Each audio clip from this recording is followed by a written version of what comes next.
แขวงจำปาสักปาฐกถาวันมียิ่งสากล8มีนาครบหอบ115 ปีก็คือวันที่8มีนาปี1910หาวันที่8มีนาปี2025ซึ่งในปีนี้จัดขึ้นภายใต้คำขวัญสิทธิความเสมอภาคและความเข้มแข็งเพื่อแม่หญิงและเด็กหญิงทุกคนโดยได้มีการเล่าขึ้นประวัติความเป็นมาการกำเนิดและการเติบใหญ่ขยายตัวของวันดังกล่าวในท่ามกลางที่สภาพเศรษฐกิจของพวกซักดินาและนายทุนขยายตัวแต่แรงงานเพศหญิงถูกกดขี่กดเหตุและบ่ได้รับสิทธิเท่าที่ควรจึงได้ลุกขึ้นประท้วงและได้จัดกองประชุมระดับสากลครั้งทำอิฐขึ้นในปี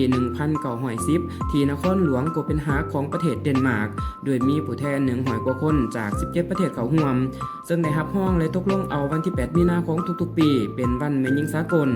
ทั้งนี้ก็เพื่อเฮ็ดให้ผู้ที่เข้าร่วมพิธีได้รับรู้เข้าใจเกี่ยวกับการกำเนิดเติบใหญ่ขยายตัวของวันแม่หญิงสากล8มีนานั่นเองและนี่ก็แม่น1นาทีกับจอหน่อย EP นี้แล้วพบกัน EP หน้าไปละบ๊ายบาย